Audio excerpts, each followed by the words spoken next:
Good morning. Well, it's happened. I knew this would be an issue. I didn't know how long it would take to be an issue. I was surprised it wasn't yesterday. But I edited yesterday's YouTube video and submitted it to upload at about 10 o'clock last night, and it has not yet finished. It seems to have stalled out overnight and canceled or just not done anything, and I couldn't find it. And I don't know. It was 67% and it wasn't moving. So I canceled that one, and I'm re-uploading it. It's going to be a late release this morning. I am sorry. I try and get them out at 8 o'clock every day, but we're going to have some internet issues at the new house. That's going to be a problem here, at least for a little while. I have signed up for Starlink. I do not know when I'm going to get Starlink. And rumor has it that they're going to build a cell phone tower like a half a mile away, right around the corner from the new house. If and when that happens, well, cell phone service should improve drastically. Whether it's the provider that I have or not, I will switch to whatever company it is that's building the tower. I've seen stakes out in the field, but I have not seen any actual activity there. So, I don't know. We'll see.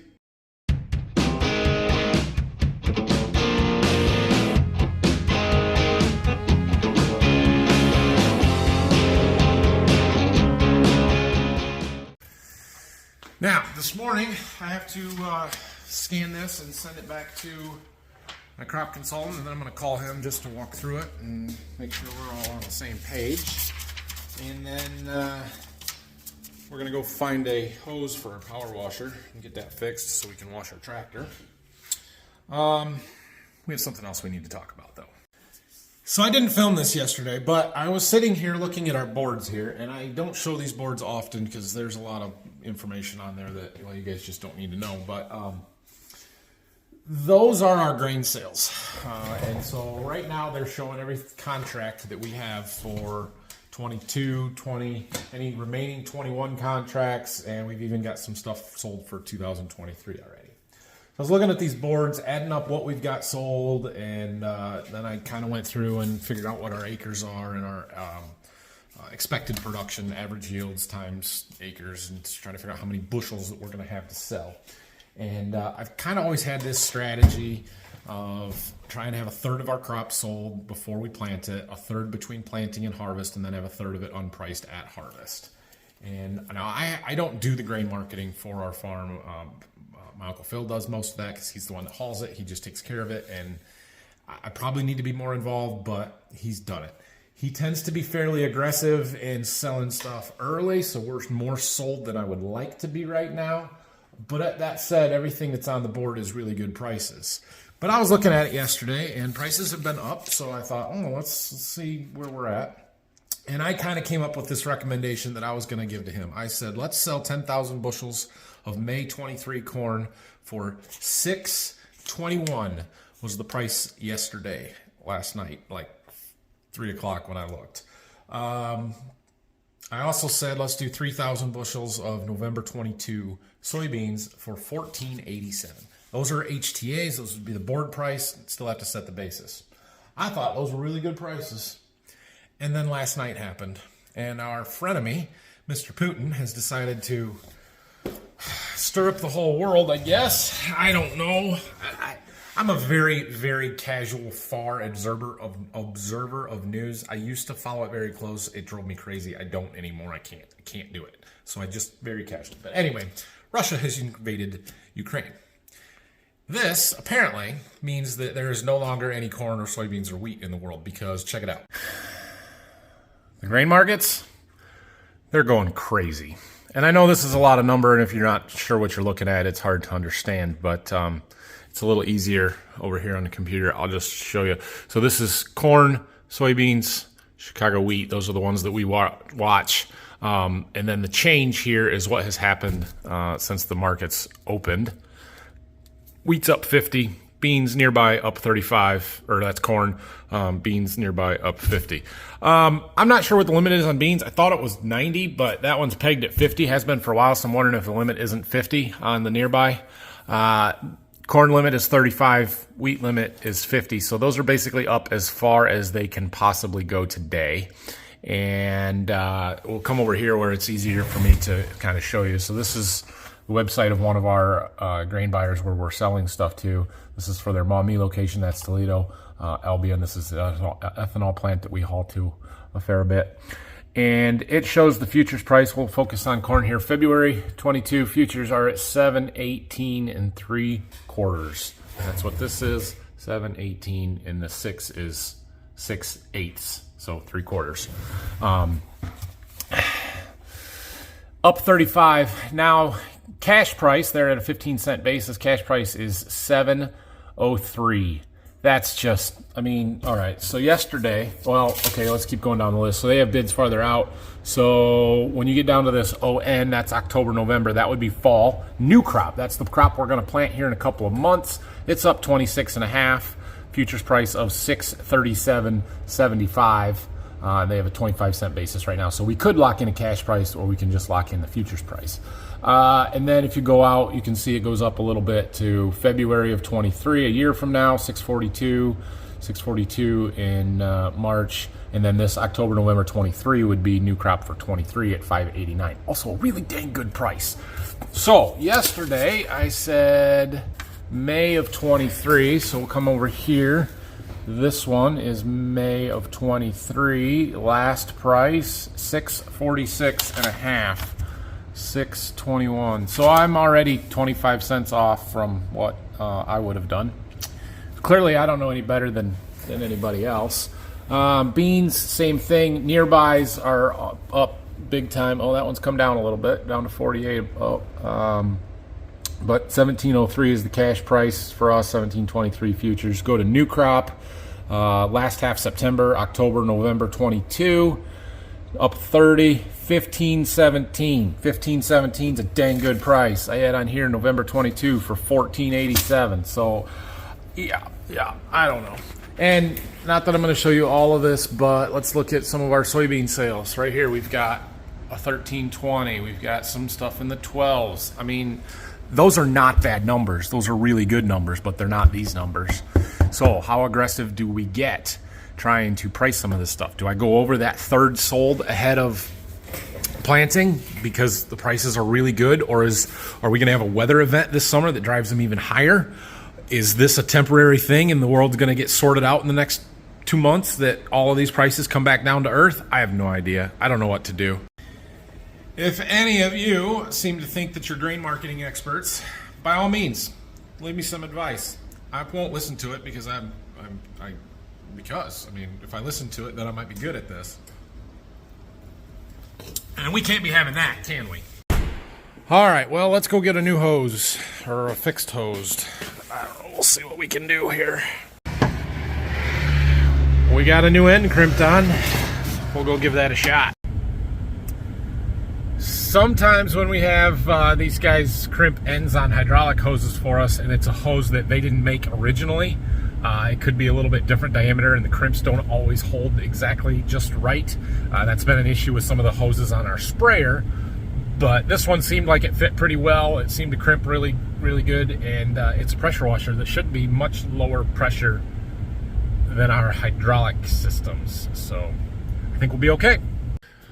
All right, we're back in the shop. I stopped and talked to one of my seed customers about the impending end of the world situation today.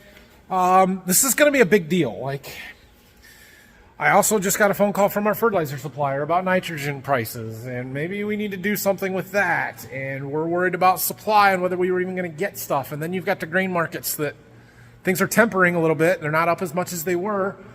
Who knows? And the farmer that I was just talking to thought, well, he said he's been saying that when the attack happens and the initial invasion is when the markets are going to hit their highs. Well, that was overnight tonight, this morning. So maybe that's done and it's all downhill from here. I have no idea, and it's a little stressful because the last 2 years, the best time to sell your beans has been well after harvest. Like now is by far the best time to sell 22 beans. We sold lots of beans before now. The 20 crop of beans, now is the best time to sell 21 beans. We've sold lots of 20 beans before, but the best time to do it was about a year ago or after harvest, well after harvest. So is the best time to sell 22 crop going to be well after harvest, a whole year from now? Or are these prices going to come back down and we should be thinking about having, instead of a third of our crop marketed before planting, maybe we should be half, maybe we should be 3/4. I don't know, but the more we do now, the less ability we have to capitalize on stuff later. And I don't know. Anyway, we're going to put a hose on a power washer because what I do know is this tractor needs cleaned, and I know how to do that. So we're going to get the hose put back on. We'll probably wait till after lunch to actually do it so that I don't have to get dirty and then go home for lunch and then come back and do it again. But we'll get our hose and everything hooked up. So I need a couple of wrenches. Okay, I got our swivel input back on. We put some Teflon tape. I wish this would focus better. Some Teflon tape on our end there. And I've got this quick coupler that we use to attach the wand to. I should put a new O-ring in there. I'm going to put a new O-ring in there before I put it on. Maybe it won't leak so much. Scratch that. I've got a new fitting. We're going to put a whole new fitting on because I have it. Okay, now we can turn our water on and test this. Make sure it's not going to blow up on me. Probably need to run a little water through it. Get the air out of the hose.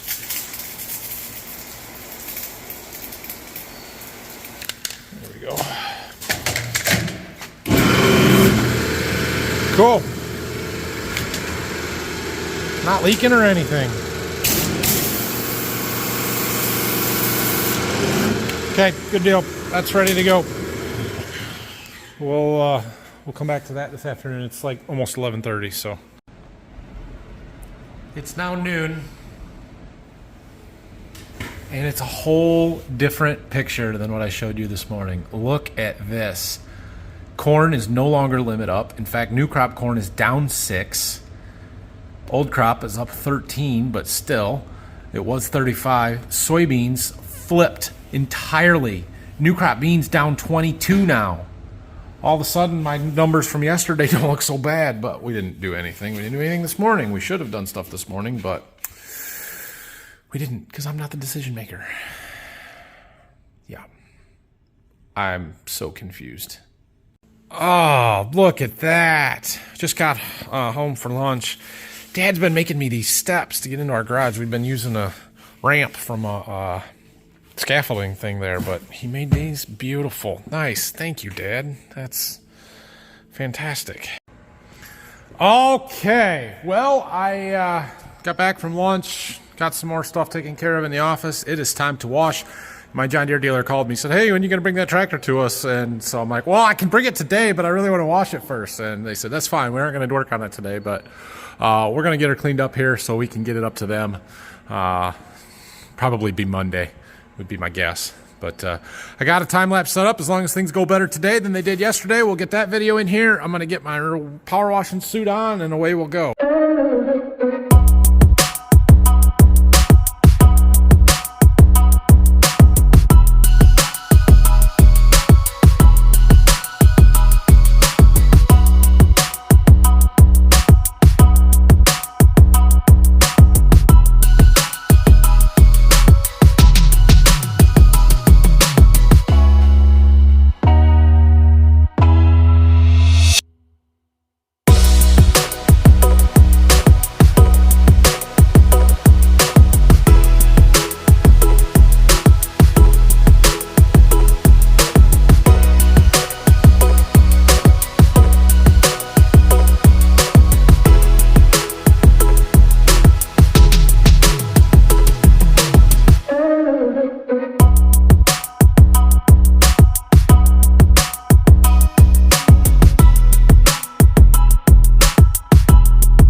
We got it pretty clean. I should bend the tractor the other way so I can get in on this side a little bit better. I'm not going to, so it is what it is. We're going to do some more washing tomorrow. Brock's going to be here tomorrow, and the plan is to foam it again. I foamed it there because I wanted to use that slick wash from John Deere to help melt some of the grease and dirt off of it. We're going to foam it again tomorrow, give it a hand scrub, and then finish polishing it up. But I did get most, if not all, no, I didn't get it all. I got some of the heavy dirt off of it so that it's relatively clean. The other thing to keep in mind is we got to take this up to the dealer. It's probably going to get dirty, and we may bring it back in and clean it back up once we get it back. But we're getting there. I was pretty surprised with how well the water beat it up on this. Whatever of the ceramics I put on this last year, it worked, especially on the windows and the back fenders here. That's where I really noticed it. All right, so now I'm gonna do some more computer work. I was showing you guys this spreadsheet a while ago. I'm gonna, hold on, I'll be right back. I needed a snack. Anyway, so this is the spreadsheet that I have created that is the field rankings. And so I have all of our fields in here, active and non-active, which has caused me a bit of a problem. We'll get to that in a minute. And then we have lots of yield history. Basically, every year that I have field by field records for is in here. Some of my records go back to 2007. Some of those years I don't have for that field. Some fields, for example, this big blank spot in the middle here, well, we didn't start farming those fields until later, 2013, 2015, 2016. So we've got what data we have. And then what the colors mean. The colors are what's really important here in this column here. So I put in there what the crop was, what the yield was for that year. At the bottom of this, I have the averages for those particular years on what our whole farm was. And so then it uses a formula to calculate out the percentage of the average. So 2016 here, this was our best year ever on corn. We averaged 207.1. That's really good, really, really good. And so like this field, for example, it that year averaged 230, and it was 111.1% of the average. And so I needed a way to be able to rank these fields next to each other, you know, comparatively, but you got to take out the year-to-year variability in our yields. And so just a straight yield doesn't necessarily work. What does work is how good it does in any given year compared to the rest of the fields. So that particular year, this one did well. These two were a little bit better at 111.3 and 116.6. Oh, that's on soybeans though, different crop. Anyway, green is really good. Yellow is average or within 10% of average, I think. And red is bad, 10% below average. And so then I've got that for all of the years of crops that we had. You can see 2019 here. We've got a bunch of blanks. That was the prevent plant year where we didn't plant a lot of stuff. And then we get to the end and we can average them. So this is the average of the averages across all crops. Again, green is good, red is bad. And then I ranked them 1 through however many we've got. There's a 58. And then I can break it down even farther, corn, soybeans, and wheat, and figure out, do we have specific fields that are better suited to growing corn than others? Better for soybeans, better for wheat. Some fields we never have planted to wheat, at least since 2007, so they don't have a data point there. And the other thing is you got to keep in mind, like this field up here is number 1 in rank in wheat production, 118% of the average, with an average yield of 104.9. That's really good, but it was only 1 year. We've only had wheat there once. So that kind of skews things, where some of these fields that have been wheat 4 times are towards the lower end, but they probably have had lower yields, or what, I don't know. They're just not that good at wheat yields, whatever. But yeah, so like our number 1 bean field right here is this one, 117% of the average for every year that it's had beans in it. Average yield there is 56.9. This one is average yield is 60, but it's only had beans on 4 years. So that's why this one can have a higher yield, but really this is a better bean field. And we see the same thing in corn. And here is where I kind of run into a problem. So remember I said that I had some non-active fields in there, fields that we no longer farm. Well, that data is in there. I have a column at the very beginning here, active or not, with a filter, and I have filtered out the non-actives. So if I click that and check mark and add them back in, then we get more fields, and you can see, especially as we get down here towards the end, now we have more blanks because we don't farm these fields anymore. Up here, we don't farm these fields anymore. Haven't since 2018. But I don't want them in my rankings. So I thought that when I filtered them out, it would take them out of my rankings. It does not. So does anybody know, anybody at Google Sheets or Excel expert that would know how I can take my non-active fields out of the rankings so that they don't hold a spot, because there's not actually a number one in this corn rankings here, because the number one field is a non-active and it's filtered out. Now that field that was number one, we only had 1 year of corn on it. It was happened to be 2016. It did really, really well, so that's why. But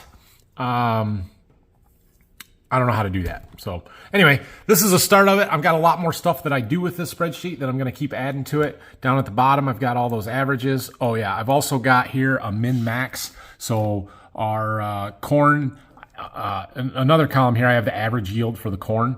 So that averages all the years of corn in that particular field. And then we can see what our minimum and maximum is. So minimum is 127.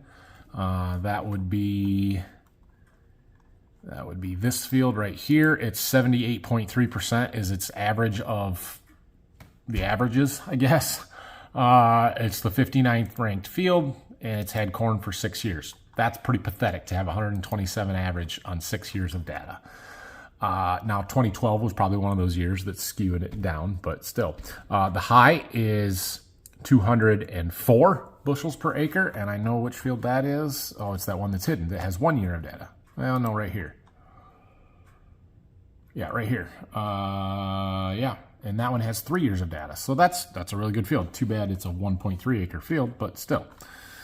Anyway, it's really good information. This really helps me when I'm placing varieties and I'm trying to figure out my prescription maps, and I'm trying to decide whether we're going to push certain fields more than others or not, and that kind of stuff, because I know what to expect from a yield standpoint. You know, that field that averages 127 over 6 years, I'm not going to put nearly as much fertilizer on that field as I am the one that's going to push towards 204 on corn. Okay, so I did a little bit more stuff on here. I've added some more data that I have. I have some historical data all the way back to 1997. I have yield and acres. I don't have breakdowns by fields, but I know what our yields were. So I took that data, put that in here, then I put it into a better chart. And then what I can do is turn that into a graph.